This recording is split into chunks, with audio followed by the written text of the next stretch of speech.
పాలచంద్రమందు పవ్వళించెడు స్వామి, నిదురలేచువేళ నీవు పుట్టి. పాలచంద్రమందు పవ్వళించెడు స్వామి, నిదురలేచువేళ నీవు పుట్టి.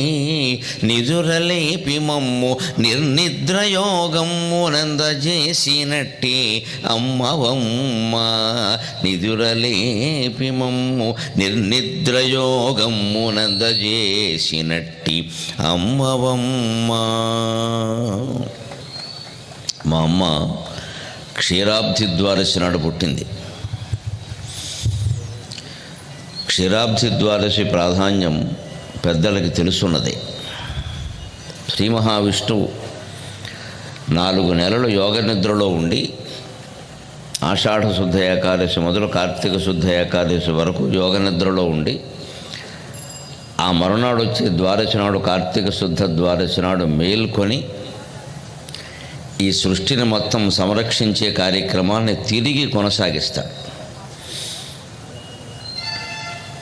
ధాత యథాపూర్వమకల్పయతు అని వేదంలో మంత్రపుష్పంలో చెప్పినట్టుగా జీవుల కర్మ ప్రణాళికలను అనుసరించి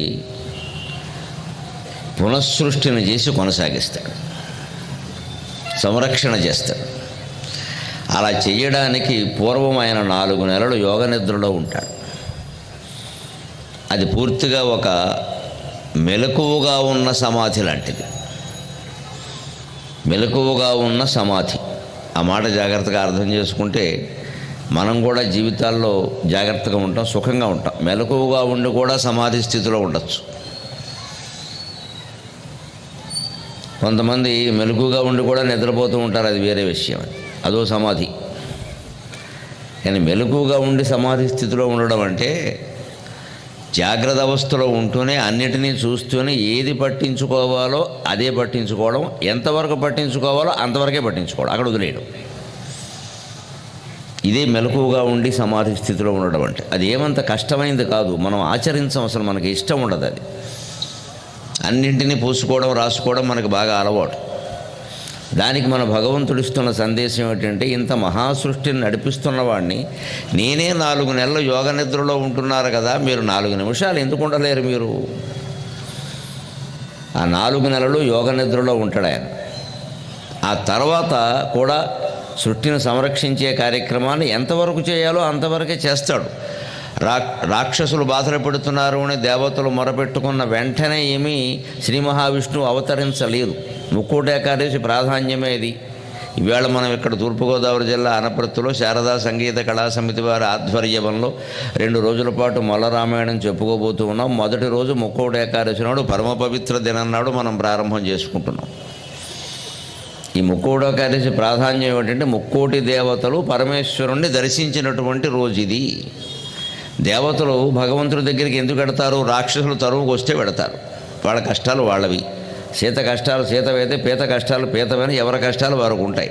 దేవతలైనంత మాత్రాన కష్టాలు ఉండవు అనుకోవద్దు. దేవతలకు మనకంటే ఎక్కువ కష్టాలు ఉంటాయి, ఎందుకంటే వాళ్ళకి మనకంటే ఎక్కువ శక్తులు ఉన్నాయి కాబట్టి. పేదవాడికి ఒకటే కష్టం లోకంలో, డబ్బు లేదనేది ఒకటే. ధనవంతుడికి చాలా కష్టాలు ఉంటాయి. ఉన్న డబ్బు దాచుకోవడం, ఎవడో కొట్టేయకుండా చూడడం, ప్రభుత్వ పనులన్నీ ఎగ్గొట్టడం, ముందు కొడుకులు హల్లుళ్ళు శత్రువులు అయిపోతుంటే భరించడం, ఇంట్లో వాళ్ళే చంపేస్తారేమో అని బెంగ, అన్నీ ఉంటాయి. ఇవన్నీ పేదవాడికి లేవు. వాడికి ఒకటే బెంగ, డబ్బు లేదంతే. డబ్బు ఉన్న తర్వాత చాలా బెంగలు వస్తాయి. అంచేత దేవతలకు కష్టాలు ఉండవు అనుకోదు, దేవతలకు కూడా కష్టాలు ఉంటాయి, పైగా మనకంటే ఎక్కువ ఉంటాయి. అంచేత మనం ఏదో దేవతలను ఆరాధిస్తే మన కష్టాలు పోతాయి అనుకోవడం భ్రమ. దేవతల జీవితాలు గమనిస్తే, ఆ జీవిత తత్వాన్ని అర్థం చేసుకుంటే మన కష్టాలు పోతాయి. అసలు మన కష్టాలు కానీ సుఖాలు కానీ అనుభవిస్తున్నది మనం కాదని అర్థమవుతుంది. అప్పుడు కష్టమే ఉండదు. ఇంకా మనం అనుభవిస్తున్నాం అనుకుంటున్న బట్టి సుఖం చూడగానే గర్వం వస్తుంది, కష్టం చూడగానే బాధ వస్తుంది. మనం అనుభవించట్లేదు, కేవలం సినిమాలాగా చూస్తున్నామంటే ఏముంటుందంటే ఏదీ ఉండదు. అదే జ్ఞానం. ఈ దేవతలందరూ వైకుంఠానికి వెళ్ళి శ్రీ మహావిష్ణువును దర్శించారు. అదే ముక్కోటి ఏకాదశి. దానికి ఆ రోజు యొక్క స్ఫూర్తిగా మనం కూడా ఇవాళ విష్ణువాలయాలకి వెళ్ళి ప్రత్యేకంగా ఒక ప్రత్యేకమైన ద్వారం ద్వారా దర్శనం చేసుకుంటున్నాం. అది ఇక అంతకుమించి దానికి విశేషమైనటువంటి ఫలితాలు చెప్పవలసిన అవసరమూ లేదు, మనం నమ్మవలసిన అవసరమూ లేదు. దానికోసం గుళ్ళు బదలు కొట్టేసుకుని పని కట్టుకుని ఉత్తర ద్వారాలు ఏర్పాటు చేయవలసిన పని అసలే లేదు. ఈరోజు శివుడు గుళ్ళోకి కానీ ఇంకో గుళ్ళోకి కానీ వెళితే తప్పు అనుకోవద్దు. ఏ గుళ్ళోకి వెళ్ళినా చాలు, వెళ్ళకపోయినా పర్వాలేదు, ఇంట్లో కూర్చొని జపం చేసినా చాలు. ఆ దైవ దర్శనం చేశారు దేవతలందరూ. ఏమిటా దైవ దర్శనం మనము చేద్దాం. ఇప్పుడు మొల్ల రామాయణంలో ప్రవేశిస్తూ ముఖోడేకాదశి నాడు మనం చెప్పుకుంటున్నాం కాబట్టి మనం కూడా దైవ దర్శనం చేద్దాం. విష్ణుమూర్తిని చూడడానికి దేవతలందరూ వైకుంఠానికి వెళ్ళేసరికి యోగనిద్రలోంచి మెలకువగాంచి కార్తీక శుద్ధ ద్వాదశి నాడు మళ్ళీ సృష్టిని సంరక్షణ ప్రారంభిస్తున్నవాడు ఎలా కనపడ్డాడు? ఆ దృశ్యాన్ని చూసి దేవతలే ఆశ్చర్యపోయారు. అదే ముక్కోడేకాదశి దర్శనం. అది మనం అందరం ఒక పద్యం ద్వారా చేసుకున్న తర్వాత మొల్ల రామాయణంలోకి వెళదాం. సంపత్సుందరి కాళ్లపై బడిన ఆసంజోడడు ఇంద్రాది పారంపర్యంబగు స్తోత్ర సంపదకు శ్రోత్రంబుంచడు. సంపత్సుందరి కాళ్లపై బడిన ఆసంజోడడు ఇంద్రాది పారంపర్యంబగు స్తోత్ర సంపదను స్తోత్రంబుంచడు. ఏ భీరుతన్ కంపింపండు సహస్రభూత్కరములన్, ఏ భీరుతన్ కంపింపండు సహస్రభూత్కరములన్ గారుత్మతోద్యానమందింపుం చూపడు, గారుత్మతోద్యానమందింపుం చూపడు.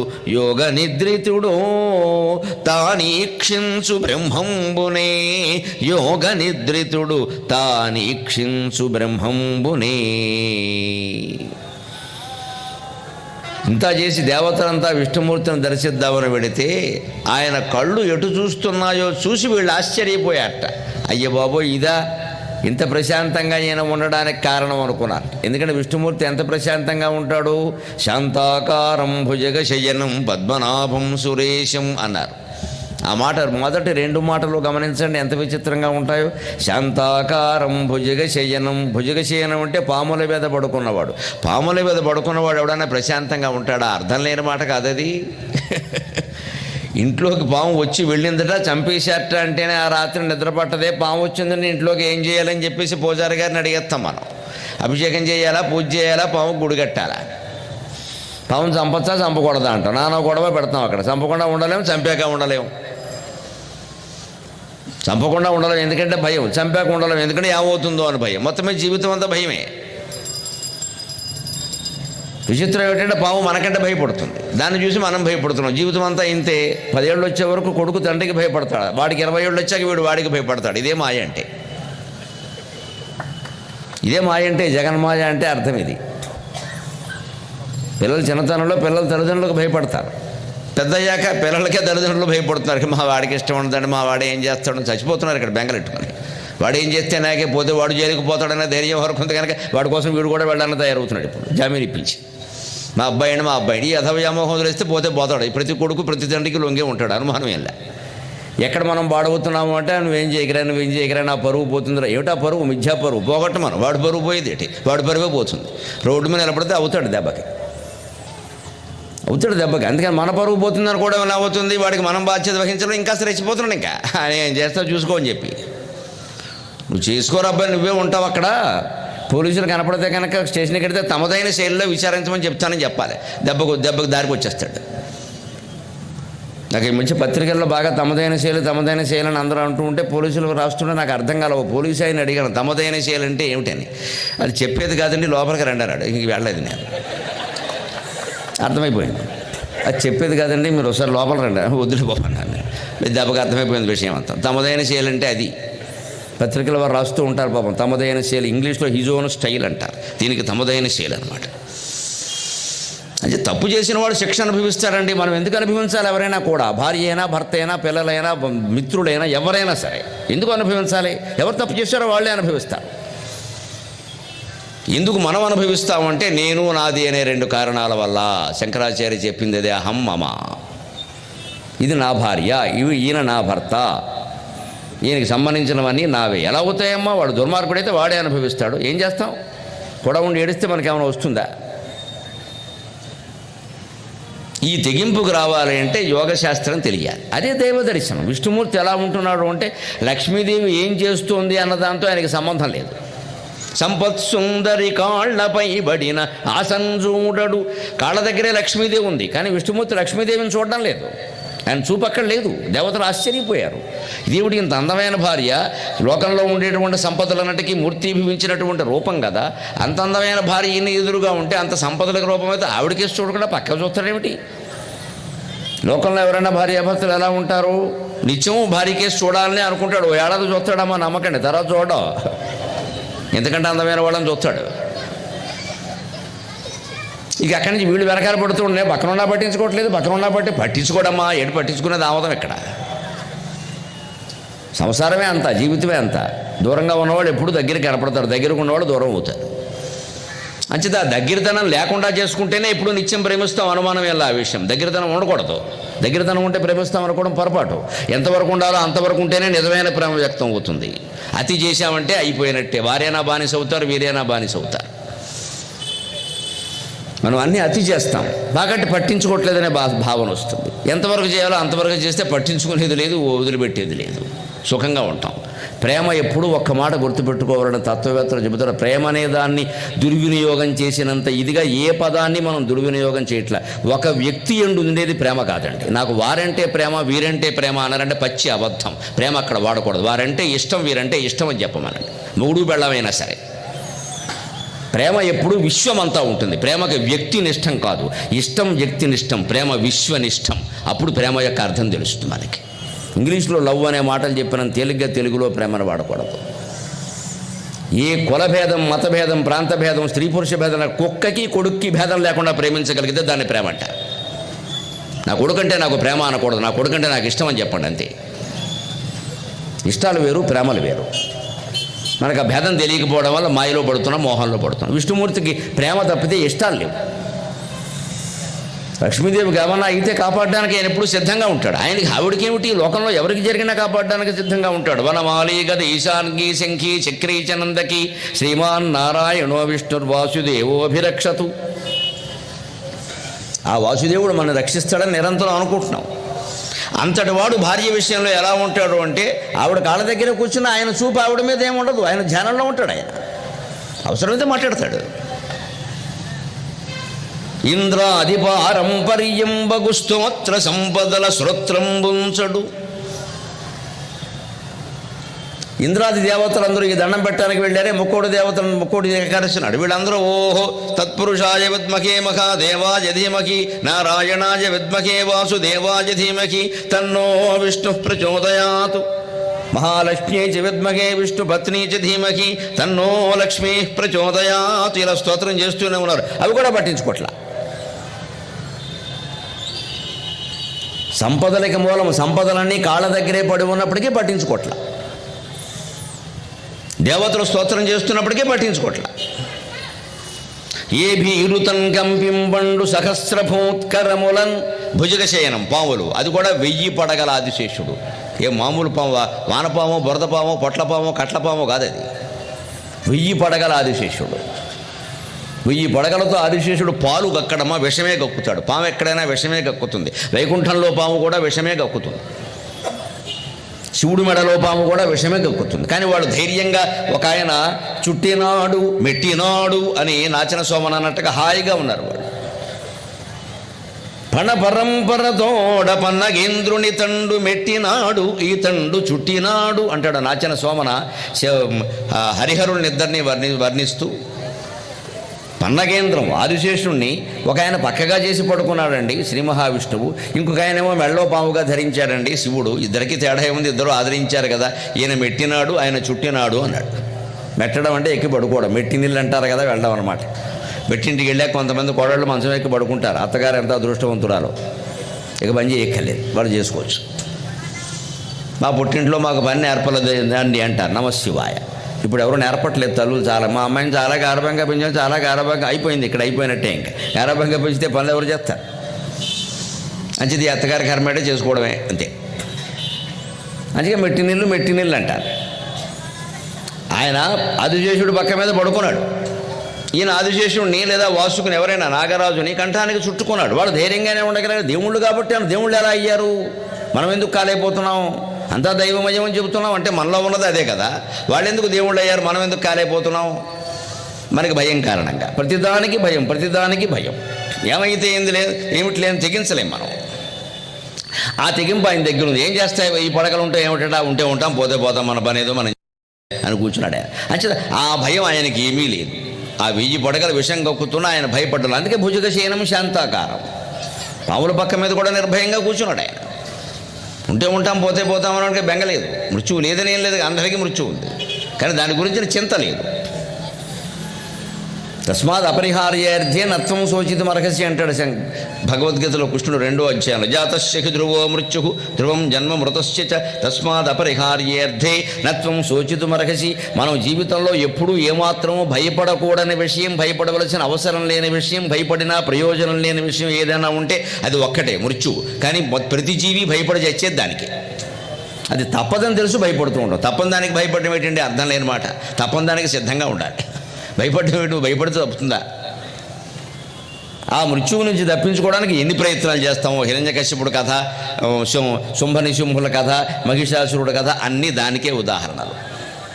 మృత్యువు నుంచి తప్పించుకుందుకు మనిషి చేసే ప్రయత్నాలకే ఉదాహరణలు. ఇది ఎలాగో తప్పదని చెప్పినా సరే మనం దానికి అదేదో వచ్చేస్తుందేమో అని, ఇంకా మృత్యువు కంటే ముందు వృద్ధాప్యం రాగానే కంగారు పడిపోయి జుట్టుకు రంగేసేస్తాం ముందు అర్జెంటుగా. వృద్ధాప్యం వచ్చేస్తే మృత్యు, వృద్ధాప్యం రాపోయినా మృత్యు వస్తుంది. రోజు రోడ్డు ప్రమాదాల్లో పచ్చికాయలు పగిలిపోతున్నాయి. ఏ వృద్ధాప్యం వచ్చింది వాడికి? ఒళ్ళు కొవ్వెక్కి ఫోను మాట్లాడబట్టి పోయింది ప్రాణం. చెప్తే వింటాడా? బండి నడుపుతూ ఉంటాడు, ఓ చేత్తో పట్టుకుంటాడు, ఓ చేత్తో ఫోను మాట్లాడతాడు, ఓ చేత్తో యాక్సిలరేటర్ తిప్పేస్తూ ఉంటాడు. ఏంటంటే అది ప్రాణం ఉండబట్టి ఉంటుందా? ఎవడి ప్రాణానికి ఎవడు గ్యారంటీ? అటువంటి పచ్చికాయలే పగిలిపోతుంటే 70 ఏళ్ళ వాడు 80 ఏళ్ళ వాడు పోడా 77 దాటాకి పోవడానికి సిద్ధంగా ఉండాలి. మళ్ళీ వైద్యం దేనికి పని లేక ఏదో బతుకుంటే చాలు, హరినామస్మరణ చేసుకుంటాం అంతే. ఇంకా అంతకంటే ఇంకా ఎవరెస్ట్ పర్వతం ఎక్కాల్సిన అవసరం ఏం లేదు. ఇక్కడ ఈ వైరాగ్యం ఉండాలి. ఇంకా ఊరికే morning walk, evening talk, young looking, దేనికి నీ లుకింగ్ అయిపోయింది, బుకింగ్లన్నీ మాట్లాడు కూర్చో. ఒక్కడికి వైరాగ్యం లేదని ఇంకా ఏదో దున్నేద్దాం, ఇంకా ఏదో చేసేద్దాం. వీల్ చైర్లో ఎక్కి వీలేరని దేశాలు తిరిగేద్దాం. ఇంకా తిరగకపోతే ఏమైంది? ఇప్పుడు మన కోసం అందరూ అన్ని సౌకర్యాలు చేయాలి. అసలు వైరాగ్యం అనే భావన మనకి నచ్చదు, ఆశ్చర్యం. కానీ మనం అంతా వైరాగ్యం ఉన్నవాళ్ళగా మాట్లాడుతూ ఉంటాం. ఇక్కడ అది నచ్చదు మనకు. మనస్సులో అన్నీ పోగేసుకోవాలి, కూడేసుకోవాలి. కూడా వచ్చేస్తాయి ఇవన్నీ. ఇక్కడ కడుపు నొప్పి తప్పితే ఏం లేదు. ఇది వదులుకున్నాడు విష్ణువు. దేన్ని పోగేసుకోవాలి. లక్ష్మీదేవిని చూడడం లేదు, దేవతలు స్తోత్రం చేస్తుంటే వినడం లేదు, కనీసం చెవిటి పెట్టలే. పండరా మీరు పొగుడుతూనే ఉంటారు నాకు తెలుసు అన్నాడు. ఎందుకని వాళ్ళు ఎందుకు పొగుడుతారు? రావణాసుడు తంతున్నాడు వెనకాల, అందుకని. హిరణ్యకశిపుడు తంతున్నాడు, అందుకని. ఎవడో దన్నపోతే ఇన్నెందుకు పొడుతారు? ఆయన తెలుసు ఆ విషయం. మీరు నా ఇంటికి వచ్చారని నాకు తెలిసిన ఆయన, ఇక్కడ నేను వచ్చి కింద అవతరించాలి, రాముడో భీముడో అయ్యి నా కర్మగాలి, చేపో కప్పో అయ్యి పుట్టాలి మీకోసం అవతారం ఎత్తాలి, నానా యాతనలో పడాలి, సీతాదేవిని కోల్పోవాలి, ఎడుతూ కూర్చోవాలి. ఇందుకే కదా మీరు వచ్చేది. మీరు కొట్టుకుంటారు, మమ్మల్ని అవతరించమని కోరతారు. ఇక్కడ ఏమన్నా అంటే నువ్వు దేవుడు కదా అంటారు. ఈ అవతరించడం నాకో కర్మరా బాబు అని ఆయన ఆ స్తోత్రాలు చెవి పెట్టాడు. ఆయన పొగిడినా ఒకటే, తిట్టినా ఒకటే. ఇంకా నిజం చెప్పాలంటే తిట్టిన హిరణ్యకశ్యపుడిని, రావణాసుడిని తొందరగా కరుణించాడు వీళ్ళకంటే. వైరభక్తే గొప్పది. వాళ్ళు చిత్తశుద్ధిగానే చేశారు. ఏం చేశాను? తిట్టినా కొట్టినా. మనకి భక్తి ఎందు చిత్తశుద్ధి లేదు. పోనీ శత్రుత్వం ఉందా, వ్యతిరేకత, దాని ఎందు చిత్తశుద్ధి లేదు. అటు మాట్లాడతాం, ఇటు మాట్లాడతాం. మనకు అనుకూలంగా ఇటు అనుకూలంగా అయితే అటు అనుకూలంగా. ఈ ఇటు పడితే అటు మాట్లాడడం మనిషి ఒక స్థిరమైన కోణంతో మన ప్రణాళికాబద్ధంగా మన పనులు మనం చేసుకుంటూ నిరంతరం హరినామస్మరణ చేసుకుంటూ ఉంటే ఎప్పుడు మృత్యు వచ్చినా బెంగలేదు. ఎప్పుడప్పుడు వస్తుంది. ఏమిటి దానికి? ఎలాగూ తప్పదు కదా. తప్పని దానికి భయపడడం ఎందుకు? అదే కృష్ణుడు చెప్పాడు, తస్మాత్ అపరిహార్యేర్థే నత్వం శోచితుం అర్హసి. నీ చేతుల్లో లేని దాని గురించి, తప్పనిసరి అయిన దాని గురించి ఎందుకయ్యా బాధపడతావు? వదిలేరాదా ఆ విషయాన్ని? వదలడండి. దాన్ని ఏదో మార్చేయాలని చూస్తాడు. అక్కడే మనం జీవితంలో దెబ్బతింటాం. అందుకే మనకు ఆందోళనలే ఉంటాయి, దుఃఖాలే ఉంటాయి, డబ్బులన్నీ ఖర్చు అయిపోతూ ఉంటాయి. ఎందుకంటే కించిత్ కష్టం వచ్చినా తట్టుకోవాలి. ఎప్పుడు వ్యాపారంలో లాభాలే రావాలి. ఓ సంవత్సరం నష్టం వచ్చిందనుకోండి, 10 ఏళ్ల బట్టి లాభాలు వస్తున్నాయి కదా, ఒక్కసారి నష్టం వస్తే ఏమైంది అనుకోండి, వెంటనే జాతకాలు చెప్పేవాడి దగ్గరికి వెళ్ళిపోతాడు. నీకు గురుడు 6లో ఉన్నాడు, శివుడు మీ ఇంట్లో ఉన్నాడని చెప్తాడు ఆయన. అంతే, 2 లక్షలు పెట్టి యజ్ఞం చేయమంటాడు. ముందు వ్యాపారస్తులకు లాభం వచ్చిందో దగ్గర చేసిన వాడికి లాభం వచ్చింది. యాగం లేదు, ఆగమాగం అయింది వ్యవహారం. తర్వాత ఏమో యాగాలు చేసినా రాలేదండి. ఈ మధ్య యాగాలు కూడా అంటారు. ఎవరు చేయమన్నాడు నిన్ను? యాగం చేస్తే లాభాలు వస్తాయని ఎవరు చెప్పారు? యాగానికి లాభానికి సంబంధం ఏమిటి? యాగం చేస్తే లాభాలు వస్తే మొత్తం ఆంధ్రప్రదేశ్ రాష్ట్ర ప్రభుత్వం చేత ఒక 100 యాగాలు కూర్చోబెట్టి చేయిస్తాం. బాగా అప్పుల్లో ఉంది రాష్ట్రం, ఇప్పుడు చేయిద్దాం అభ్యంతరాల. దానివల్ల రావండి, నమ్మకం పోవడం తప్ప. చాలా వస్తాయని చెప్పలేదు. యాగం ఉద్దేశం త్యాగం. యాగాన్ని భోగం కోసం వాడకూడదు. యాగం ఉద్దేశం త్యాగం. త్యాగం లేదంటూ తకారం తీస్తే యాగం వచ్చింది. మనం యాగాన్ని కూడా భోగాలకి పరమార్థం చేసేసాం. మనం ఇది చేస్తే ఆసౌఖ్యం, ఇది చేస్తే ఆసౌఖ్యం, అలా ఎక్కడ చెప్పలేదు. త్యాగం కోసం యాగం చేయబోయంటే భోగం కోసం యాగం చేస్తున్నాం. భగవంతుడు ఎంత గొప్పగా అనేక శాస్త్రాల ద్వారా, గ్రంథాల ద్వారా మన మంచి మార్గంలో నడిపిద్దామని ప్రయత్నం చేసినా మన బుద్ధి కారణంగా మనం దాన్ని బురదలోకి లాగేస్తున్నాం. మళ్ళీ మేము ఒప్పుకోం, మాకు ఇదే కావాలి. అందుకని దాని నుంచే బయటపడే. ఎందుకంత భయం? జీవితం అంటే జరిగేదేదో ఏదైనా జరుగుతుంది కదా.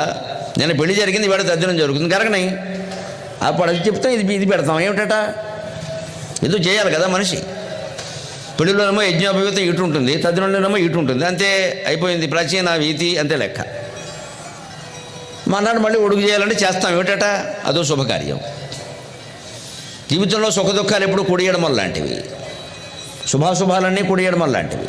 అంత కంగారు పడిపోకూడదు. విష్ణుమూర్తి అదే చెబుతున్నాడు, మనకు కంగారు పడకండి. నేనే కంగారు పడట్లా, లోకాలన్నీ చూసుకునేవాడు. మీ చిన్న కుటుంబానికి మీకెందుకు అంత కంగారు? ఇదే ముక్కోటి ఏకాదశి, ఇదే దైవ దర్శనం. ఈ అవగాహనకి రాగలిగితే మీరు ఏ గుళ్ళోకి వెళ్ళక్కల, మీ ఇంట్లో కూర్చుని ముక్కోటి ఏకాదశి ఫలాన్ని మీరు పొందవచ్చు. మనకి అది నచ్చదు. గుడి బద్దలు కొట్టేయాలి, అక్కడికి వెళ్ళిపోవాలి, మనం వీఐపీ టికెట్లు కొనేయాలి, బ్లాక్ టికెట్లు కూడా కొనేయాలి, మనుషుల కాళ్ళ నుంచి కింద నుంచి దూరిపోవాలి, వెళ్ళిపోయి విష్ణుమూర్తి నేను ముందు చూసా అని చెప్పాలి గొప్పగా వచ్చి బయటికి. ఇక్కడ అది మనకి బాగా ఇష్టం. అది అందరం తోసుకుని వెళ్ళిపోతే ఇంకా గొప్ప పుణ్యం కింద భావిస్తాం మనం. పైగా తోసుకుని వెళ్ళామని ఎవరినంటే దేవుడి కోసం ఏం చేసినా తప్పలేదు. ఇది ఎక్కడ శాస్త్రం? ఈయన పుట్టించాడు ఇవన్నీ. అందుకే తొక్కిసలాట్లో తోపులాట్లో జరుగుతాయి. ఎందుకంత కొట్టుకుపోవాలి? అవసరం ఏంటి? మన్నాడు ఎడితే నష్టం ఏంటి? అసలు దైవ దర్శనం ఉద్దేశం ఇది మనక నేర్చుకుంటే సరిపోతుంది. ఇంకోటి, గరుత్మదోద్యానమందింపుంజోపడు. గరుత్మంతుడు అక్కడే కూర్చుని ఎప్పుడు కూడా ఇలా రెక్కలాడిస్తూ, స్వామి విహారయాత్ర ఉద్దేశం ఉంటేరా, ఎక్కడికైనా వెళ్ళాలంటేరా, శుభ్రంగా తీసుకెడతాను, హాయిగా రెక్కలు ఖాళీగా ఉన్నాయి, నీ దగ్గర కూర్చుని జీతం తీసుకుంటున్నాను కానీ ఎప్పుడు నీకు ఉపయోగపడడం లేదు, రావయ్యా అంటే ఏముందా? ఎక్కడ చూడడానికి మాత్రం ఏముందా? ఇతో నకించిత్ పరతో నకించిత్ యతో యామి తతో నకించిత్ విచార్య పశ్యామి జగన్నకించిత్ ఆత్మావబోధాదధికం నకించిత్ అంటాడు విష్ణుమూర్తి. శంకరాచార్య చెబుతారు ఒక స్తోత్రంలో విచిత్రంగా. గరుత్మంతుడు ఎక్కడికైనా రమ్మంటే విష్ణుమూర్తి ఏమంటాడంటే ఇతో నకించిత్ పరతో నకించిత్, ఇక్కడ ఏమీ లేదు, అక్కడ ఏమీ లేదు, పో అని చెప్తాడు. యతో యామి తతో నకించిత్. ఎన్ని దేశాలు తిరిగినా ఎక్కడికి వెళ్ళినా ఏమీ లేదు, మన్ను మశానం తప్ప. అంతా పంచభూతాత్మకమే. ఉంటే నీరు, లేతే భూమి, లేతే గాలి, లేతే వాయువు, లేతే ఆకాశం. ఇంకోటి చూపించండి ఏముందో. అది 6 అంతస్తులు, ఇది 7 అంతస్తులు. ఆ స్తంభం ఏదో 100 అడుగులు, ఈ స్తంభం ఏదో 200 అడుగులు. ఏమిటండి ఈ స్తంభాలన్నీ ఎక్కి ఏమిటి చేస్తాం? అది ఊరికి 10 నిమిషాల అనుభూతి. నేను ఎక్కా అన్న ఓ ఫోటో దిగడం, కిందికి రావడం, కళ్ళు తిరగడం. దీనికోసం లక్షలు ఖర్చు పెడుతూ ఉంటాం ఇక్కడ గొప్పలు చెప్పడానికి. అందుకే స్వామి చెబుతున్నాడు ఇతో నకించిత్ పరతో నకించిత్. ఇక్కడ లేదు, పరలోకంలోనూ ఏం లేదు. యతో యామి తతో నకించిత్. ప్రపంచమంతా తిరిగినా ఎక్కడా ఏమీ లేదు. విచార్య పశ్యామి జగన్నకించిత్. ఆలోచించగా నాకు అర్థమైపోయింది, జగన్ మిథ్య, ప్రపంచమే మిథ్య, జీవితం ఒక కళ, లైఫ్ ఈజ్ ఎ డ్రీమ్. కళ అది నడుస్తూ ఉంటుంది, మనం నడిపించం. గమనించండి, కళ మన చేతుల్లో ఉండదు, అది నడుస్తూ ఉంటుంది. జీవితం కూడా అది నడుస్తూ ఉంటుంది, మనం గమనించాలి. మనం నడిపించాలనుకోకూడదు. నడిపించాలనుకుంటే అయిపోయినట్టే లెక్క, కర్తృత్వ బాధ్యత నెత్తి మీద పడినట్టే. అప్పుడు సుఖాలు తప్పవు, దుఃఖాలు తప్పవు. జీవితంలో సుఖంగా ఉండాలంటే 3 సూత్రాలు గుర్తుపెట్టుకోవాలి. జరిగిన దాన్ని మర్చిపోవాలి, జరుగుతున్న దాన్ని గమనించాలి, జరగబోయేదానికి సిద్ధంగా ఉండాలి. ఈ 3 ఉన్నవాడు సుఖంగా ఉంటాడు. జరిగిన దాన్ని వెంటనే మర్చిపోవాలి. నిన్న జరిగింది ఎవరైనా అడిగితే ఏమో నాకు గుర్తు లేదంతే. నిజంగా అబద్ధం ఆడటం కాదు, నిజంగానే గుర్తుపెట్టుకోవద్దు. అసలు అయిపోయింది, అది సుఖం. సన్మానమైనా అయిపోయింది, అవమానమైనా అయిపోయింది, వదిలేసేయి. దాని గురించి గొప్పలు చెప్పక జరుగుతున్న దాన్ని గమనించాలి. అంతే, గమనించడం వరకే. మనం దేని మీద వ్యాఖ్యానించాల్సిన అవసరం లేదు, తప్పనిసరి అయితే తప్ప. ఏదైనా మంచి మాట చెప్పవలసి వస్తే చెప్పాలంతే, అంతకుమించి చెప్పకూడదు. అది కూడా 1 మాట 2 మాటలు ఆపే. ఇంకా ఊరికే ఉపన్యాసాలు ఇవ్వద్దు. 3వది భవిష్యత్తు చాలా ముఖ్యం. దానికి జరగబోయేదానికి సిద్ధంగా ఉండాలి, దాన్ని మార్చే ప్రయత్నం చేయొద్దు. మన ఇష్టం వచ్చినప్పుడు జరగదు భవిష్యత్తు. కర్మ ప్రణాళిక ముందే లిఖించబడి ఉంది, నిర్ణయించబడి ఉంది. Everything is pre return which need not be rewritten అంటాడు ఇంగ్లీష్లో కూడా. Which cannot be rewritten, everything is pre return which cannot be rewritten. ప్రతిదీ ముందు నిర్ణయించబడింది, చాలా ముఖ్యమైన విషయాలు. అందుకని దాన్ని నువ్వేం మార్చలేవు. అందుకని ఊరికి సిద్ధంగా ఉండవే, మనసును సిద్ధంగా చేసుకోవడమే. ఉగాది నాడు జ్యోతిష్ శాస్త్రం చదవడం లేకపోతే చూసుకోవడం ఎందుకంటే ఏడాదికి ఒకసారి సిద్ధంగా ఉండడానికి, ఫలాన్ని మార్చడానికి కాదు. అందుకని ఉగాది నాడే చూసుకోవాలి, మళ్ళీ ఎప్పుడూ చూసుకోకూడదు. వారం వారం చూడడాన్ని అష్టమ శని అంటారు, రోజు రోజు చూడడాన్ని ఏలినాడు శని అంటారు. వెంటనే మానేయాలి, చూడకూడదు అసలు. పేపర్ కనపడగానే దినఫలాలు చూస్తున్నామంటే మైండ్ బాడైపోయింది, వీడిని ఎర్రగడ్డలో బారేయాలి పెట్టుకెళ్ళి. దినఫలాలు చూడకూడదు అసలు, పిచ్చాసుపత్రిలో బారేయాలి, వీడు పిచ్చడైపోతాడు ఖచ్చితంగా. రోజుకో ఫలితం ఉంటుందండి, అర్థం లేనమాట. వారం వారం చూసుకుంటూ కూర్చోడు, ఏం ఉండదు, అందరికీ మామూలుగానే రాస్తారు. మీకు బంధువులు ఇంటికి వస్తారు, ఎందుకు రారు, పిలిస్తే వాళ్ళు వస్తారు, పెద్ద విషయం ఏంటి ఇక్కడ. నీకు ఇష్టమైన శుభవార్త వింటాం, ఏదో ఒకటి వారం వినాలి. ఈ ఇల్లు బంగారంగా 7 రోజుల్లో ఒక శుభవార్త ఉండదా, ఏదో ఒకటి వింటాం. అనవసరంగా కలహం వచ్చే అవకాశం ఉంది, ప్రతివాడికి ఉంది, ఎందుకు రాదు, అది పెద్ద విషయం. ఏది ఓసారి చూస్తే మనమే రాసేచ్చేవన్నీ. దాన్ని మనం చూడడం అంటే అజ్ఞానం, అవివేకం. వదిలేయాలి అవన్నీ. ఒకసారి చూసామంతే, తెలిసిపోయింది, చాలు వదిలేయి. దానికి సిద్ధంగా ఉండమే, మార్చొద్దు. ఇదే జీవితం. ఆయన మార్చడు. అందుకే గరుత్మంతుడు ఎక్కడికి రమ్మని, ఏమీ లేదు, ఆత్మావబోధాది అధికం కంచిత్, ఆత్మాజ్ఞానాన్ని మించిందిలదయా, నేను ఆత్మనిష్టలో ఉంటాను, ఎక్కడికి రానని చెప్పాడు విష్ణువు. మరి సంపత్ సుందర అయిన లక్ష్మీదేవిని పట్టించుకోకుండా, ఇంద్రాది దేవతల స్తోత్రాలకి చెవియొగ్గి వినకుండా, వాటిని వినకుండా, ఆదిశేషుని ఫుత్కారాలకు కూడా భయపడకుండా, గరుత్మంతుడిని అధిరోహించి ఎక్కడికైనా వెళ్ళి చూద్దాం అనుకోకుండా ఏం చేస్తాడయ్యా, యోగ నిద్రితుడు తానీక్షించు బ్రహ్మంబుని నిరంతరం జపం జపం జపం జపం జపం పరంపరగా జపం. ఏం జపం చేస్తారండి విష్ణువు? నమశివాయ నమశివాయ. దేవీ భాగవతంలో ఉన్న విషయం. విష్ణువు నిరంతరం శివనామ జపంలో ఉంటాడు, శివుడు నిరంతరం రామనామ జపంలో ఉంటాడు. వాళ్ళ మధ్య భేదాలు లేవు, మనం కొట్టుకుంటున్నాం. కానీ శివుడు శివజపమే చేస్తే శరీరం కారణంగా అహంకారం వచ్చే అవకాశం ఉంది, అందుకని శివజపం చెయ్యడు. విష్ణువు రామజపం చేస్తాడు, విష్ణువు శివజపం చేస్తాడు. బ్రహ్మదేవుడు ఆదిపరాశక్తిని జపం చేస్తాడు, లలితాంబని శ్రీమాత శ్రీ మహారాజ్ఞ అన్నామని శ్రీమాత్రే నమః అని జపం చేస్తాడు. లేకపోతే సృష్టికి శక్తి రాదు. అలాగే యోగ నిద్రలో ఉండి ఆయన మొత్తం పరబ్రహ్మాన్ని ఈక్షిస్తూ ఆత్మధ్యానంలో ఉన్నట్టే మనం కూడా జీవితాన్ని సాక్షిగా చూడగలిగితే దుఃఖాలు ఉండవు. సంపత్ సుందరిని పట్టించుకోవడం అంటే అర్థం, సంపదలు ఎన్నో వచ్చి పడుతూ ఉంటే మన అవకాశాలను బట్టి వస్తే ఒక్కోసారి భగవంతుడు దేవల్ల 10-15 ఏళ్ళు మన ఎవడు కొట్టలేడండి, మనమే ఉంటాం, ఏకఛత్రంగా ఏలేస్తాం ఏ రంగమైనా సరే. అది శాశ్వతం అనుకోదు. ఇంకోడు ఎవడో వస్తాడు మనకి, మొగుడు వస్తాడు, ఇంటికి వెళ్ళిపోక తప్పదు, సిద్ధంగా ఉండాలి. అందుకని ఈ మధ్య నన్ను పట్టించుకోవట్లేదు, నన్ను ఎవరో పిలవట్లేదు అనొద్దు. పిలవకపోవడం వల్ల మంచిది, జపం చేసుకోవచ్చు. పిలిస్తే పెడతాం లేదా లేదు. ఏ కార్యక్రమం, వ్యాపారమైనా అంతే, రాజకీయమైనా అంతే. ఇదివరకు మేమే ఎలా ఉండి ఇప్పుడు మేము లేవు, మంచిదే. ఇంకోటి వెళ్తాడు, ఏమైంది, కూర్చోరాదా? అబ్బాయి ఆ రకంగా ఉంటే రాజకీయ రంగం ఎప్పుడో బాగుండేది, ఎంత కూలిపోతుందో మీకు తెలుసు. ఎందుకని మళ్ళీ మేమే ఉండాలి, మళ్ళీ మేమే ఉండాలి. ప్రాణాలతో ఉంటారో తెలియదు కానీ పదవులతో మాత్రం ఉంటారట. అజ్ఞానం. ప్రాణాలు ఉంటే కదా పదవులు ఉండేది.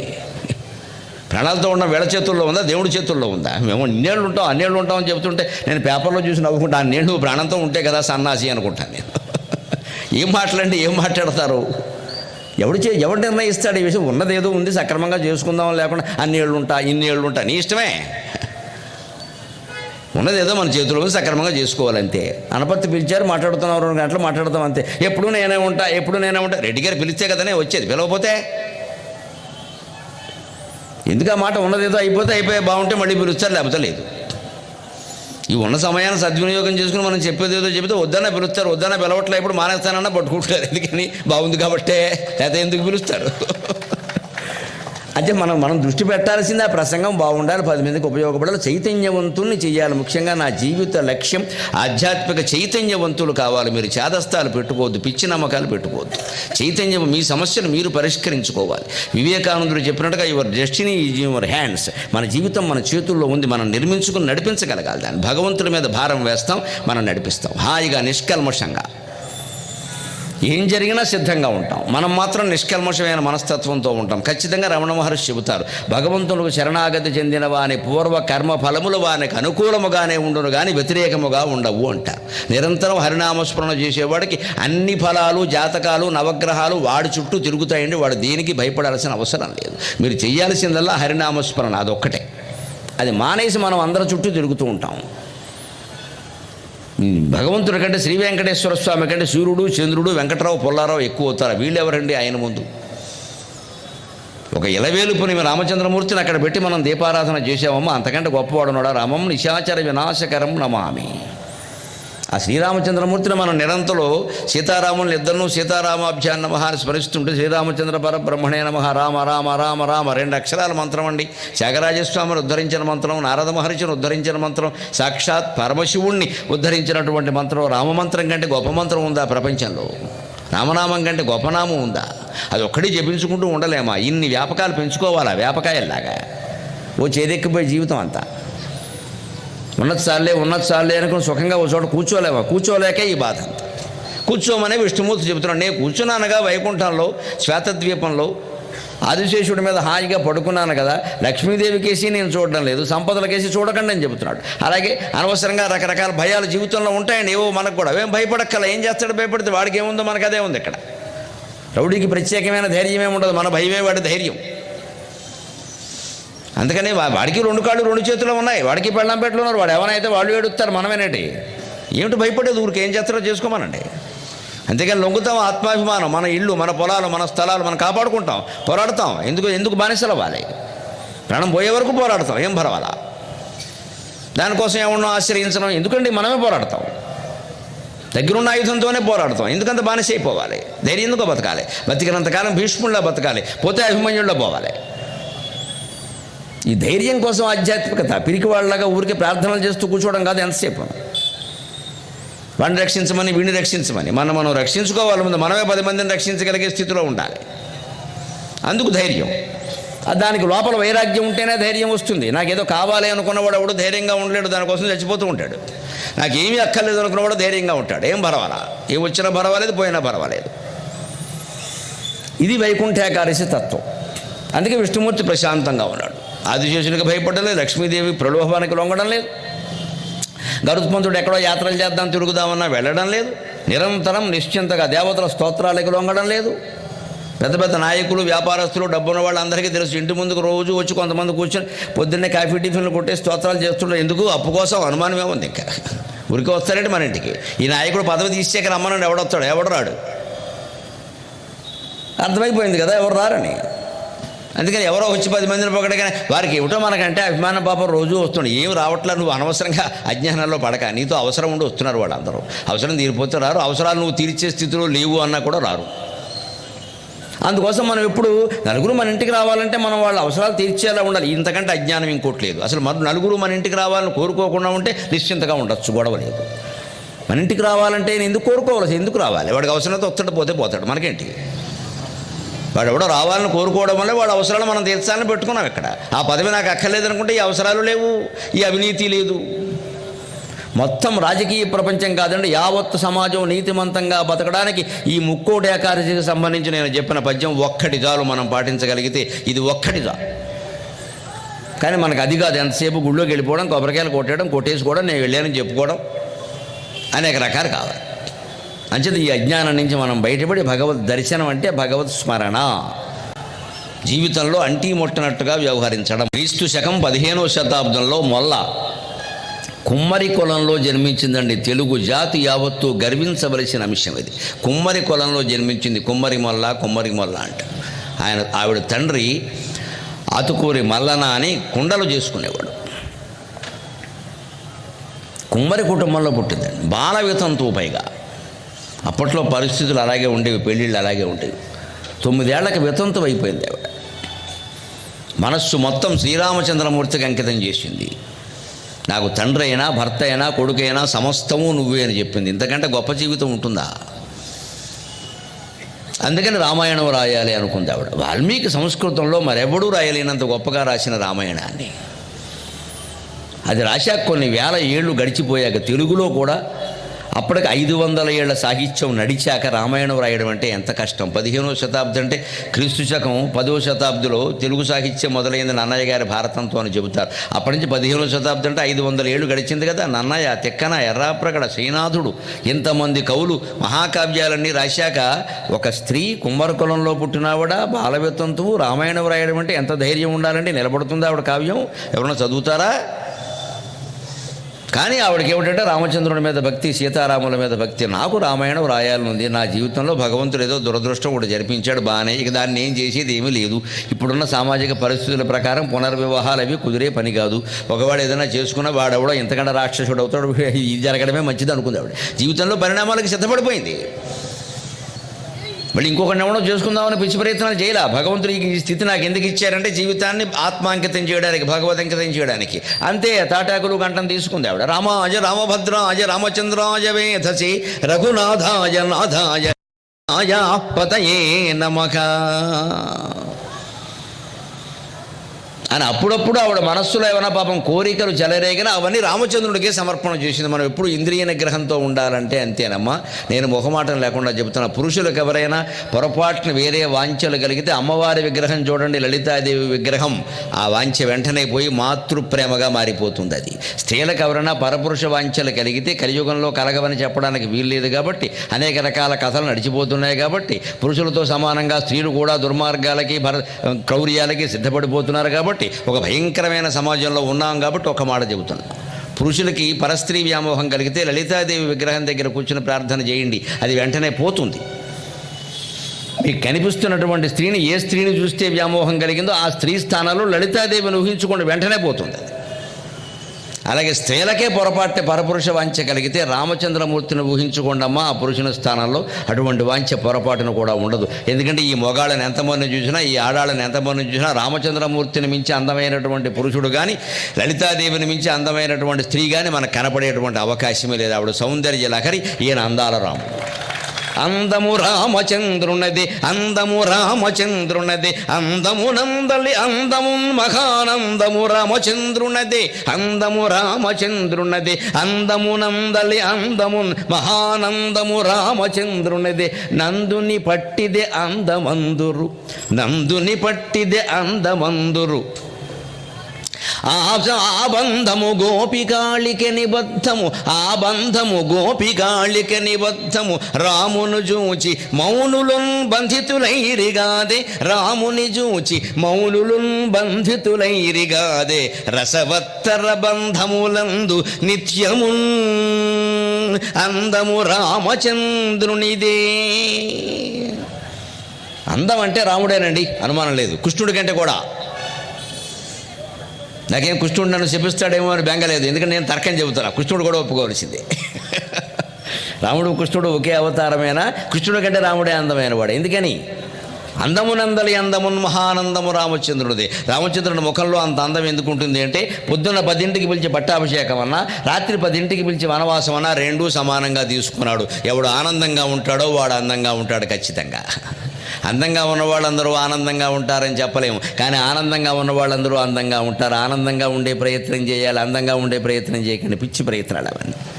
హ్యాండ్ బ్యాగ్ నిండా రకరకాల పేస్టులు, లిప్స్టిక్లు, గొట్టాలు, గొడుగులు వేసుకోకుండా మా దరిద్రప్పని అంటారు దీన్ని. ఎక్కడ ఏం జరిగిపోతుందో, ఎక్కడ చెమట పట్టనేయండి, పట్టినంత చెమట పట్టని, ఏమిటి నష్టం? ఇప్పుడు ఎందుకు పూసుకోవాలి, ఎందుకు రాసుకోవాలి? ఇవన్నీ ఈ పిచ్చి ఎక్కువైపోయింది బాగా. వాళ్ళు పబ్లిక్ హెల్త్ సెంటర్, ప్రాథమిక ఆరోగ్య కేంద్రం లేని పల్లెటూరులో కూడా 4 బ్యూటీ క్లినిక్లు చూశాను నేను. ఆహా దేశం అనుకున్నాను నేను. ఆరోగ్య కేంద్రం లేదండి, స్త్రీకి పురుడు వస్తే అక్కడ దిక్కు లేదండి, మంచం సవారీ కట్టి తీసుకెళ్ళాలండి. బ్యూటీ క్లినిక్లు ఉన్నాయండి, 4 ఉన్నాయండి. నేను పల్లెటూరులో మాట్లాడిన అనుభవంతోనే చెప్తున్నా, అవురా దేశం అనుకున్నాను నేను. 4 బ్యూటీ క్లినిక్లు వచ్చిన పల్లెటూరులో. పైగా వచ్చిన వాళ్ళే వస్తున్నారు, గంటగంటకని చెప్పారు. అబ్బాయి ఎంత గొప్పగా ఉందో నాకు బిజినెస్ అనుకున్నాను నేను. అనవసరంగా ఉపన్యాసాలు, ప్రవచనాలు ఇచ్చుకుంటాం. బ్యూటీ క్లినిక్ పెట్టుకుంటే నేను మా ఆవిడ సుఖంగా ఉండేవాడు. బోర్డు సంపాదన. అంత పిచ్చి బయలుదేరిందండి వచ్చిన. పోనీ ఏదో బయటికి ఎడుతున్నామంటే ఏదో కొంత తయారవుతారు, దాని గురించి కాదండి. ఎందుకు అంత పిచ్చి? అందం ఎప్పుడు మన మనస్సులో ఉండే ఆనందం మీద ఆధారపడింది. భౌతిక శరీరాన్ని మీరు ఎంత అందంగా ఉంచుదామని ప్రయత్నం చేసినా వీలయ్యేది కాదు. అది దాని లక్షణాలు దానికి ఉంటాయి.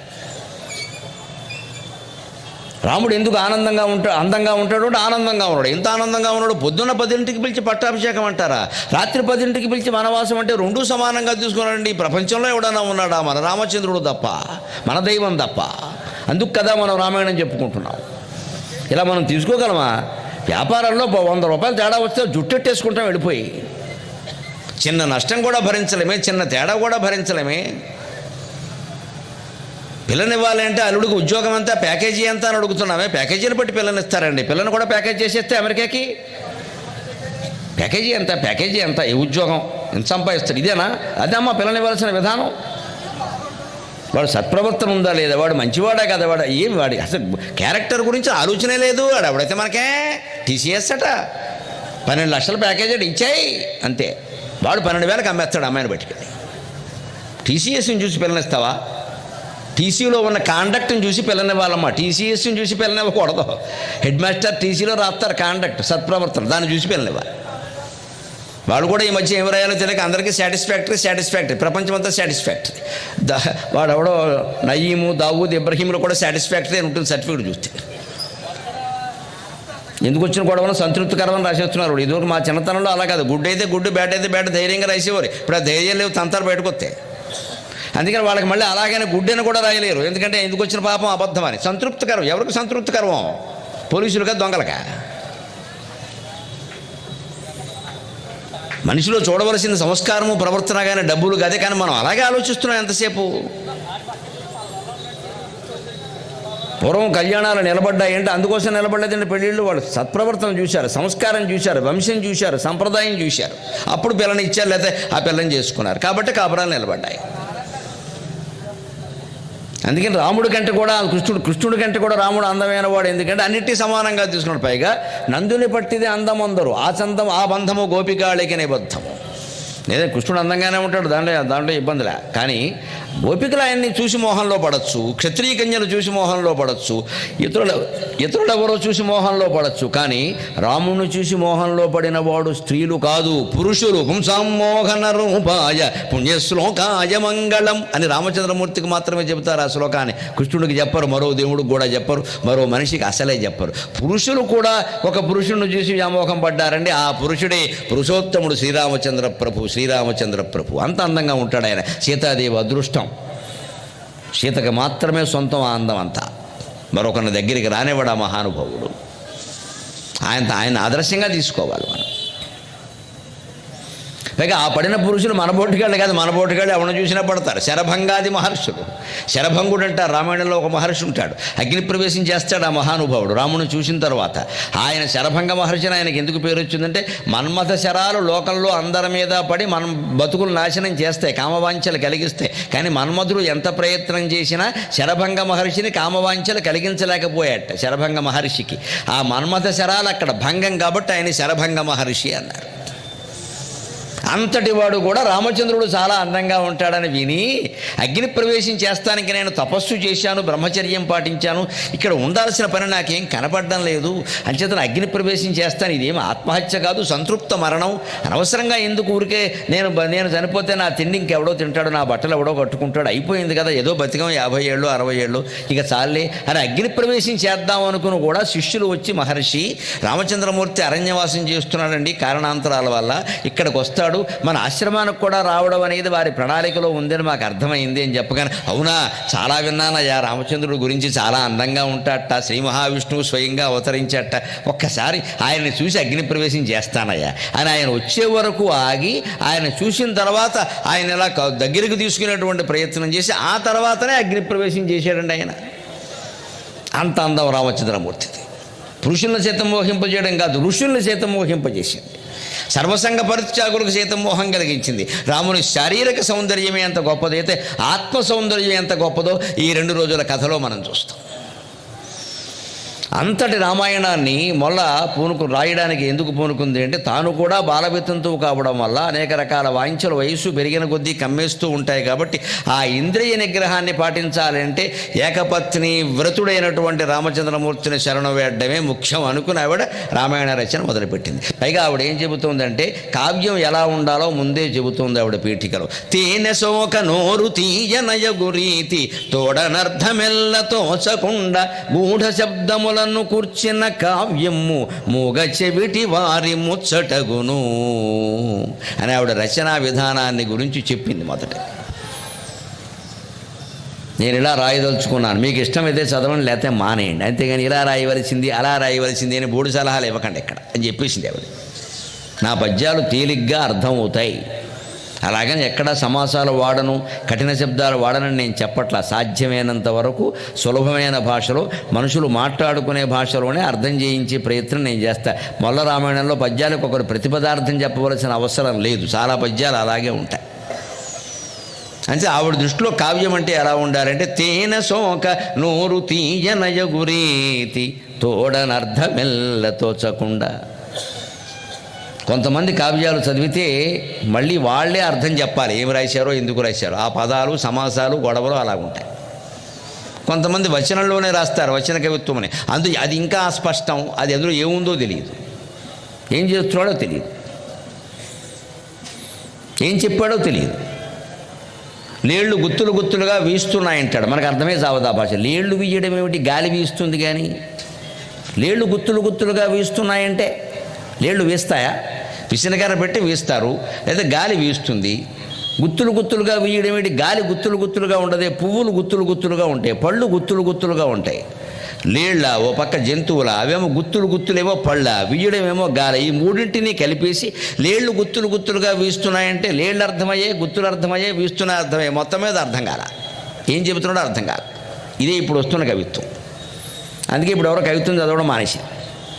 మొన్న హైదరాబాద్ పుస్తక ప్రదర్శనశాలను పెట్టి, బుక్ ఎగ్జిబిషన్ అని పెట్టి వారం రోజుల పైన జరిగితే, ఈసారి విశేషంగా 3-4 రోజులు కాదు, 10 రోజులు వారం రోజులు పెట్టారు కనీసం. ఆ విచిత్రం ఏమిటంటే, ఎక్కువగా అమ్ముడైన పుస్తకాలు ఏవంటే రామాయణ భారత భాగవతాలండి. ఎంత జనంలో ఎంత మోజు ఉందో చూడండి, ఎప్పటికీ ఎంత ఆసక్తి. పైగా యువకులు కొన్నారు అందరూ. రామాయణ భారత భాగవతాలు, వాటికి సంబంధించిన పురాణాలకు సంబంధించిన గ్రంథాలే కొన్నారు. ఈ కవిత్వం పుస్తకాలు ఒక్కడు కొనలేదు. ఒక నవల, నాటకం, కథానిక కొంటే ఒట్టు, మళ్ళీ రచయితలే కొనుక్కొని పట్టుకెళ్ళారు ఆ పుస్తకాలు. ఎందుకని? ఎవరికి ఆసక్తి లేదు. ఎందుకని? నువ్వు ఏం చెబుతావో అర్థమై సామదయే. పోనీ అంత కఠిన సమాసాలు వాడేవంటే లేదయ్యే. అంటే ఆయనకే ఒక స్పష్టత లేదు, రాసే వాళ్ళకి ఒక స్పష్టత లేదు ఏం చెప్పాలో. అందుకే చదివేవాడికే ఉండదు, వినేవాడికి, ప్రసంగం చేసేవాడికి ప్రసంగం పట్ల స్పష్టత లేకపోతే వినేవాడికి ఎక్కడి నుంచి ఉంటుందండి? మా అయోమయమే మీకు కూడా అయోమయం అవుతుంది. మేము చెప్పే విషయం పట్ల మాకు ఒక నమ్మకం, ఒక స్పష్టత ఉంటే మేము ఎంతో అందించే ప్రయత్నం చేస్తాం. అందించడంలో ఏమైనా తేడా ఉంటే మార్చుకుంటాం. నాకే స్పష్టత లేకపోతే రామాయణం మీద, నాకే రాముడి మీద భక్తి లేకపోతే మీకేం అందిస్తాను నేను? అంటే ముందు సాధించవలసిన మన జీవితంలో ఆ చిత్తశుద్ధి, స్పష్టత. మనం ఏ మార్గంలో వెళ్ళదలుచుకున్నామో స్పష్టంగా ఉండాలి, అయోమయానికి లోను కావద్దు. అందుకని ఆవిడ చెప్పేసింది, తేనె నాలుక మీద వేసుకుంటే వెంటనే రుచి తెలుస్తుందా లేదా? ఎవరైనా చెప్పాలా? లేదుగా. అలాగే నా పద్యాలు చదివితే వెంటనే అర్థమవుతాయి. మరి అలా కాకుండా చాలామంది ప్రతిపదార్థాలు, తాత్పర్యాలు, వ్యాఖ్యానాలు ఉంటే కానీ అర్థం కాని పద్యాలు, 2 అర్థాల పద్యాలు, 3 అర్థాల పద్యాలు, అచ్చ తెలుగులో రామాయణం అన్నారు, 2 అన్నీ రాసేశారు కదమ్మా అంటే నాకెందుగా గొడవ? నా దృష్టిలో అటువంటి కావ్యాలన్నీ ఏమిటంటే, గూఢ శబ్దములను కూర్చిన కావ్యం మూగ చెవిటి వారి ముచ్చటగును. అర్థం కాని శబ్దాలతో ఎవరైనా కావ్యం రాస్తే అది మోగాళ్ళు చెవిటివాళ్ళు చదువుకోవాలి, నాకు అనవసరం అని చెప్పేసింది. మోగాడు చదవలేడు, చెవిటివాడు వినలేడు. కాబట్టి మోగ చెవిటి వాళ్ళ ముచ్చటేమో కానీ నేను అలా రాయనండి అని చెప్పి. అందుకే అంత తేలికైనటువంటి శబ్దాల్లోనే అందమైనటువంటి భావాలతో పద్యాలు రాసింది ఆవిడ. ఆమె మామూలుగా ఏమీ ఊరికే చారు, రసంలా ఉండాల్సిందాన్ని చారు చేయలేదు. రసము చారు అంటాం మనం, రసము చారు 2 మాటలు ఒకటే, కానీ చారు అనే అర్థం మామూలుగా కొంచెం నీళ్ళర్థంలో వాడతాం. రసం అంటే కాస్త రసవంతంగా ఉండాలి. అందులో 16 పదార్థాలు ఉంటాయి చారులో వేసి, పోపుల డబ్బాలో 7-8 ఉంటాయి, ఇంకా 5-6 పక్కనే ఉంటాయి. అవన్నీ తీసి నెమ్మదిగా వేయాలి. వేస్తే అవి మంచి రుచిగా కాస్త మరిగించాలి జాగ్రత్తగా. దాన్ని అన్నంలో కలుపుకున్నాక అన్నాన్ని ముందు మెత్తగా కలపాలి జాగ్రత్తగా. అనుభవం మీద చెబుతున్నా. చారు అన్నం తినడం అంటే ఊరికి పోసినట్టు జుర్రే కూడదు మీద పడేలాగా. చారు తినాలంటే అన్నం ముందు వేడన్నం ఉండాలి, మెత్తగా ఉండాలి. అన్నం పొడపొడిగా ఉండకూడదు. ఆవకాయలోకి పొడపొడిగా ఉండాలి, చారులోకి మెత్తగా ఉండాలి. ఇటువంటి అనుమానాలు ఉంటే నన్ను అడగండి, చెబుతాను. జిహ్వ చాపల్యం నాకు చాలా ఎక్కువ. అలా ఉంటేనే తింటాం, లేకపోతే తినం, అంతే. వాళ్ళు తినాల్సిందే. చారులోకి అన్నం మెత్తగా ఉండాలి, అది బాగా మెత్తగా కలపాలి. ఇంకా అది కాస్త వేడిగానే ఉండాలి. అందులో వేడి చారే పోయాలి. నిన్నటి చారు పోసేయకూడదు, ఫ్రిడ్జ్లో పెట్టిన చారు పోతే కుదరదు. ఇంకా వేడిగానే ఉండాలి. అంతేకాదు, చారు కలిపాక ఒక బొట్టు నెయ్యి వేయాలి, ఎక్కువ వేయకూడదు, ఒక బొట్టు వేయాలి. వేయకపోతే రుచి ఉండదు. ఎక్కువ వేస్తే జిడ్డు అయిపోయింది. నిజంగా మెత్తటి అన్నంలో వేడి చారు పోసుకుని ఒక్క బొట్టు నెయ్యి వేసుకుని తింటే మనం కూడా మొలరామాయణం రాసేస్తాం, అనుమానం లేదు. అందుకే దాన్ని రసం అంటారు. పైగా చారులో మిరియాలు వేస్తారు, ఇంగు వేస్తారు, కొద్దిగా బెల్లం ముక్క వేస్తారు. ఇవన్నీ లోపల క్రిములను హరిస్తాయి, ఆరోగ్యానికి చాలా మంచిది. ఎప్పుడైనా ఉపవాసం చేయవలసి ఉన్నా, అనారోగ్యం వల్ల అన్నం మానేసినా కాస్త వేడి చారు, కొద్దిగా వేడి, గొంతు కాలిపోయేంత వేడి కాదు, కాస్త గోరువెచ్చగా ఉండే చారు దాగబడుకుంటే లోపల దోషాలన్నీ పోతాయి. అన్నం అరగలేదు, ఈ పూట తింటే ఇబ్బంది అనుకుంటే రాత్రిపూట చారు దాగబడుకుంటే ఆ దోషాలు పోతాయి. తెల్లారేసరికి ఫ్రీ హాయిగా ఉంటుంది. అంత చారు అంత గొప్పది. అందులో రసం అంటే ఉట్టి నీళ్ళ చారు కాదు, చారు అంటే రసం, అన్ని పదార్థాలు వేస్తారు. ముఖ్యంగా ఉల్లిపాయలు ఒకటి వేయకుండా ఉంటే బ్రహ్మాండంగా ఉంటుంది చారు. అది వేస్తే ఇంక కంపే, ఇంకా అది వేయకుండా మన వాళ్ళు ఎవరు పెట్టరు అసలు. అందుకే భగవంతుడు మాకందరికీ మేలు చేశాడు, ఉల్లిపాయలను ఆకాశంలోకి పంపించాడు గొడవ లేకుండా. ఇంక వేయడానికి ఏమీ లేదు ఇక్కడ. అందుకే ఉల్లిపాయ తినే అలవాటు లేని వాళ్ళం మేము ఏమీ స్పందించట్లా. మాకేం పని, నిర్మలా వెంకటరమణ గారే స్పందించాలి, నాకు అలవాటు లేదని చెప్పేవాడు. మాకేం పని, కేంద్ర ఆర్థిక మంత్రి స్పందించాలి, మాకెందుకు, మాకు అసలు అలవాట్లు, మాకు ఉల్లిపాయ వేయపోతేనే మంచిది, మాకు ఈ చిన్నప్పటి నుంచి లేదు అలవాటు. కానీ ఉల్లిపాయలు ఏందో ప్రాణంగా, ఏ కూర కాదు, పచ్చడి కాదు, పప్పులో కూడా వేసేవాళ్ళు ఉన్నారు. గిలగిల్లా ఆడిపోతున్నారు ఇక్కడ క్యూలో నిలబడి ప్రాణాలు కూడా పోగొట్టేసుకుంటారు. నిజానికి ఉల్లిపాయ వేస్తే ప్రమాదం, ఆ కంపే ఉంటుంది, ఇంకేముండదు. ఇంకా అది ఒక్కటే వేయకపోతే మిగిలిన రసాలన్నీ ఉంటాయి, రుచులన్నీ ఉంటాయి. అంచేత రసం, పద్యంలో కూడా అంతే, రసం అంటారు, నవరసాలు అంటారు. చారును కూడా రసం అంటారు, గమనించండి. కేవలం ఒట్టి నీళ్లు కాస్త పసుపేసేవో 15-16 పదార్థాలు వేయడం వల్ల అంత రుచిగా ఉంటే, ఒక కవి కావ్యాన్ని నవరసభరితంగా రాస్తే ఎంత రుచిగా ఉంటుందండి. అది రసం అంటారు. అది నేను ఏదో తేనె నోటి నాలుగు మీద పడిన నా కావ్యం తేనె, గమనించండి, ఒట్టి మంచినీళ్ళు కాదు అది. నేను బాగానే చెబుతాను. ఎలా చెబుతుంది ఆవిడ? అయోధ్య నగరాన్ని వర్ణిస్తుంది. రామాయణం ప్రారంభంగా తినడం అయోధ్య నగరంలో రాజకుమారులు ఎలా ఉన్నారు, భవనాలు ఎలా ఉన్నాయి వర్ణిస్తుంది. ముఖ్యంగా ఎత్తైనటువంటి భవనాలు అంటారు. ఆ ఎత్తైన భవనాలను ఎలా వర్ణిస్తుందో చూడండి, ఎంత అందమైన భావాన్ని ఆమె కవిత్వీకరించిందో చూద్దాం. ఇమ్ములన పురి వప్రపు కొమ్ముల కొమ్ములపై నుండి పురపు కొమ్మలు వేడ్కన్. ఇమ్ములన పురి వప్రపు కొమ్ములపై నుండి పురపు కొమ్మలు వేడ్కన్. తమ్ముల చుట్టము పద జలజమ్ముల పూజింతురు ఒగి అజస్రము ప్రీతిన్. అయోధ్యానగరంలో మేడలన్నీ ఎత్తుగా ఉన్నాయట. మనం రామాయణంలో కథంతా చెప్పుకోము, గమనించండి. 2 రోజుల్లో కథ అవ్వలేదు, అది చెప్పలేదు, ఇది చెప్పలేదు అని నా మీద కేసులు ఎట్టకండి, అవన్నీ కుదరవు. 2 రోజుల్లో అయ్యేది కాదు ఇది.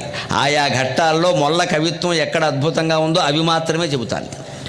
రామాయణం అంతా తెలుసున్నది ఇదే వేదిక మీద. మనమే కల్పవృక్షం రామాయణం చెప్పుకున్నాం, వాల్మీకి రామాయణం చెప్పుకున్నాం, చాలా చెప్పుకున్నాం. అందుకోసం కాదు, కథ కోసం కాదు ఇది. అన్ని ఘట్టాలు రాలేదు, అన్ని ఘట్టాలు రాలేదని సెంటిమెంట్లు పెట్టుకోకండి, అవన్నీ ఉండవు. నేను ముందే చెప్పేస్తున్నాను. ఆయా ఘట్టాల్లో మొల్ల ఎక్కడ అద్భుతమైన కవిత్వాన్ని రుచి చూపించిందో అవి మాత్రమే చెబుతాను నేను. 2 రోజుల్లో పూర్తి కావాలి ఒకటి కాబట్టి. అయోధ్య నగరంలో మేడలను వర్ణిస్తోంది. మేడలన్నీ ఎత్తుగా ఉన్నాయని చాలామంది చెప్పారు, దానికేముంది. ఈవిడ ఇంకో విచిత్రంగా చెప్పింది. ఈ పూర్వకవులు చెప్పిందాని, 500 ఏళ్ల సాహిత్యంలో పూర్వకవులు చెప్పిందాని ఎక్కడా వాడలేదు ఈవిడ. ఇమ్ములన పురి వప్రపు కొమ్ములపై నుండి. ఆ మేడల శిఖరాల మీద ఉన్నట్టు అమ్మాయిలు, పురపు కొమ్మలు, కొమ్మ అంటే స్త్రీ, వేడ్కన్ తమ్ముల చుట్టపు పద జలజమ్ములు పూజింతురు ఒగి సజస్రము అజస్రము ప్రీతిన్. వాళ్ళకి సూర్యారాధన చెయ్యాలి అనిపించింది రథసప్తమి నాడు, ఆదివారం నాడు. ప్రతి ఆదివారం కూడా సూర్యారాధన చేస్తారు. మనం కూడా దగ్గరలో ఉన్న గొల్లల మావిడాడు వెళ్ళి సూర్యాలయంలో నమస్కారం చేసుకుంటాం ఆదివారాలు ప్రధానంగా. రథసప్తమి నాడు మరీను. పైగా రామాయణం వినడం అంటే సూర్యుడిని ఆరాధించడం, ఎందుకంటే రాముడు సూర్యవంశం వాడే కదా. ఆ అయోధ్య నగరంలో అమ్మాయిలు ఎవరు సూర్యారాధన చేయాలంటే ఇబ్బంది పడట్లేదట, మేడ ఎక్కుతున్నారట. మేడ ఎక్కితే వాళ్ళకి సూర్యనారాయణమూర్తి పాదాలు చేతికి అందేస్తున్నాయట. అంటే సూర్యమండలానికి తాకేంత గోడలు ఉన్నాయంట వాడు అయోధ్య నగరంలో. అంత అందంగా చెప్పింది ఆవిడ. వీళ్ళు సూర్యారాధన చెయ్యాలి అంటే ఇంకేమీ ఆలోచించట్లా, మేడ ఎక్కుతున్నారంటే ఆ మేడలంతా ఎత్తుగా ఉన్నాయి. వప్రపు కొమ్ములపై నుండి, ఆ శిఖరాల్లో ఉండి, డాబాల శిఖరాల మీద ఉండి హాయిగా సూర్యనారాయణమూర్తి చేతులు అక్కడ ఊరికే కోతి కొమ్మ చాడుకుందుకు విధంగా ఏదో కొమ్మ మీద ఆకులు కోసుకున్నట్టుగా అందిస్తున్నాయి. మునగ చెట్లు ఉంటాయి చూడండి, ఇంటి పక్కన ప్రహారీ గోడల దగ్గర ఎప్పుడైనా మునగాకు పప్పు వేసుకోవాలంటే ఆ ప్రహారీ గోడ ఎక్కి మునగాకులు కోసేస్తాం కదా.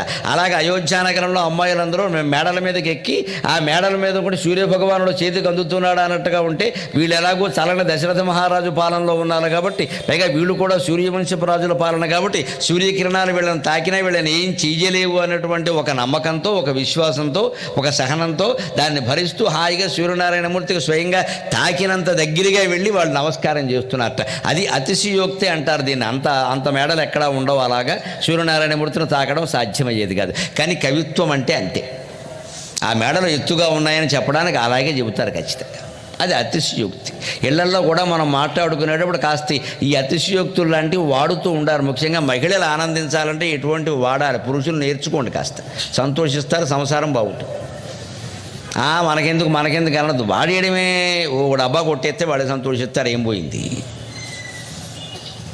అంతే. అందంగా ఉన్నామంటే కూడా నీకెంత అందంగా ఎవరున్నారు అన్నారు, అప్పుడు ఇంకా సంతోషిస్తారు. అందంగా ఉన్నామండం వేరు, నీకంటే అందంగా ఎవరు లేరు అంటాం. అందంగా ఉన్నారు ఎవరు వాళ్ళకి తెలియదా, మనం చెప్పాలా? ఓ బిస్కెట్ వేస్తే సరిపోయింది అంతే. క్రీమ్ బిస్కెట్ అయితే మరీ మంచిది.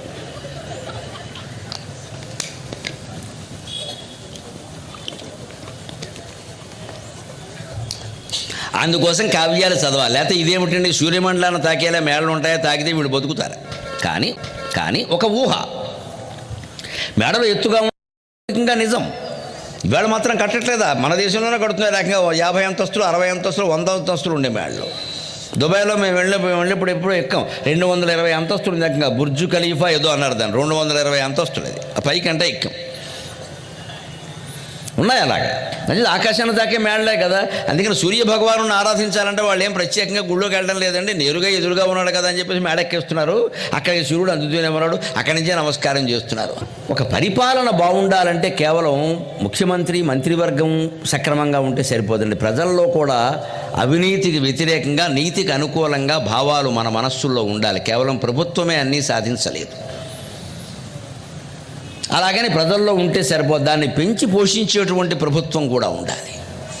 అటు రాజులు, రాజకుమారులు, ప్రజలు కూడా ఎలా ఉన్నారో మళ్ళీ వర్ణిస్తుంది. రాజులు కాంతియందు, అయోధ్యాపురంలో రాజకుమారులందరూ ఎలా ఉన్నారు అంటే, రాజులు కాంతియందు రతి రాజులు రూపమునందు, వాహిని రాజులు దానమందు, మృగరాజులు విక్రమకేళియందు, గోరాజులు భోగమందు, దినరాజులు సంతత తేజమందు, రారాజులు మానమందు, నగరమున రాజకుమారులందరూ. ఇటువంటి పద్యం కనుక మనం ఇంట్లో చదివితే పిల్లలు వెంటనే రాజులు రాజులు రాజులు అన్నారు. నాకు పద్యం నేర్పమంటారు వెంటనే. అనుప్రాసాలంకారం అంటారు. ఒకే పదాన్ని పదే వాడటం అందంగా, ఊరికి విసుగొచ్చేలా కాదు. ఆ నగరంలో రాజకుమారులు ఎలా ఉన్నారు అంటే, రాజులు కాంతియందు. రాజు అంటే చంద్రుడు అని అర్థం ఉంది. ఒకే శబ్దాన్ని అనేక అర్థాల్లో వాడింది ఈవిడ, ఒకే అర్థంలో వాడలా. అందుకని పునరుక్తి దోషం అనడానికి వీల్లేదండి. కవిత్వంలో పునరుక్తి దోషం. మళ్ళీ అదే అర్థంతో మళ్ళీ చెప్పకూడదు. అలాగా చెప్పడం చేతకపోతే చెప్తారంతే. అందుకని మాటికి ఆ ఉక్తి వస్తే మన ఉపన్యాసాల్లో కూడా కొంతమందిని ఊతపదం అంటాం. మాటికి ఆ పదం వస్తుంది. రావచ్చు, వస్తే ఎవరికైనా ఉంటాయి ఊతపదాలు. మరీ ఎక్కువ రాకూడదు. అలా అస్తమానం అదే వస్తే ఇంకా పేరెట్టేస్తారు ఇంకా. అందుకని కవిత్వంలో పదాలు వాడతారు, కానీ వాడిన అర్థంలో వాడరు. రాజులు కాంతియందు, కాంతిలో అందరూ కూడా చందమామలా ఉన్నారు. రాజు అంటే చంద్రుడు అని అర్థం. అంచేత మనం కూడా మన ముఖం ఎప్పుడూ చందమామలా ఉండాలి, ముచ్చు మొహాల్లో ఉండకూడదు. ఎంతసేపు ఏదో జరిగిపోయినట్టు మొట్టమొట్లాడిపోతూ కొంపలు అంటుకుపోయినట్టు ఉండకూడదు. సంతోషంగా ఉండాలి. అసలు సంతృష్టితో ముఖం ఉంటే మన ఇంటికి వచ్చేవాడు ఆనందిస్తాడు. ముందు ఎక్కడికి వెళ్ళినా పని అవుతుంది. ఒక కార్యాలయానికి వెళ్ళామనుకోండి, మనం నవ్వు మొహంతో ఉంటే వాడు నవ్వు మొహంతో ఉంటాడు. మనం ఏడు మొహం వేసుకున్నట్టయితే వాడు ఏడు మొహంతోనే ఉంటాడు. ఉద్యోగులు ముఖ్యంగా ప్రభుత్వ కార్యాలయాల్లో ఉండేవారు ఎప్పుడూ నవ్వు మొహంతో ఉండాలి. అప్పుడే పనులు అవుతాయి, వచ్చిన వాళ్ళు ఆనందిస్తారు. లేకపోతే ఈ గుమాస్తా గారి దగ్గరికి వెళితే బాబు ఏడు మొహం వేసి కూర్చుంటాడు, అత్తమానం మన పని ఏం చేస్తారంటే, జీతం తీసుకుంటున్నాగా ఎందుకు ఏడుపు, ఇంటి దగ్గర ఏడుపులోనే అక్కడెందుకు? ఊళ్ళోకి వెళ్ళే ముందు చెప్పులు వదిలేసినట్టే కార్యాలయంలో గడుతున్నామంటే ఈ దుఃఖాలన్నీ వదిలేసి లోపలికి వెళ్ళాలి. మన పని మనం చేయాలని, ఎంత దుఃఖంలో ఉన్నా సరే. విపరీతమైన దుఃఖంలో ఉద్యోగం ఉండొచ్చండి, కానీ మనం జీతం తీసుకుంటున్నాం అక్కడ, అవన్నీ మర్చిపోయి చేయాల్సిందే. కావాలంటే ఇంటికి వచ్చి గడుస్తూ కూర్చుంటాం, అది వేరే విషయం. అంతే రాజులు కాంతి ఎందు. ఎప్పుడూ మన జీవితం ఆనందంగా ఉండాలి, చందమామలాగా నవ్వుతూ ఉండాలి. ఆనందంగా ఉండాలంటే రతి రాజులు రూపమునందు ప్రతి యువకుడు దేశంలో మన్మధుడిలాగే ఉన్నట్టు. వాహిని రాజులు దానమందు, దానగుణంలో ఒక్కొక్కరు సముద్రంతో సమానంగా ఉన్నట్టు. సముద్రం ఎంతమందికి ఎన్నైనా ఇవ్వగలదు. రత్నాలు, వజ్రాలు, వైడూర్యాలు అన్నీ సముద్రంలో ఉన్నాయి. అంతేకాదు చేపలు మొదలైన జల సంపదలన్నీ అందులోనే ఉన్నాయి. సముద్రంలో లేనిదంటూ ఉందా? సముద్రం చేసినంత దానం ఎవరైనా చేయగలరా? అసలు సముద్రమే కదా వేసవికాలంలో ఆవిరవుతోంది, మేఘాలుగా ఏర్పడుతోంది, తిరిగి 4 చినుకులు రాలుస్తోంది. ఆ 4 చినుకుల వల్లే కదా మనకి పంటలు పండుతున్నాయి. పంటలు పండడం వల్లే కదా మనం ఇలా ఉన్నాం. మరి ఇంతకీ మూల కారణమైన సముద్రాన్ని మనం దేవుడిగా భావించద్దా? అందుకే సముద్రాన్ని మన హిందూ ధర్మంలో వరుణుడు అంటారు. వరుణుడు పశ్చిమ దిక్కుకి అధిపతి వరుణుడు. అందుకని ఎప్పుడు విఘ్నేశ్వర పూజ చేసినా, సత్యనారాయణ వ్రతం చేసినా పీట మీద తమలపాకులు పెట్టేటప్పుడు దిక్పాలకులందరికీ ఒక్కొక్క ఆకు ఒక్క పెడతారు అక్కడ. అందులో వరుణుడు కూడా పెడతారు. వరుణాయ నమః అని పెడతారు.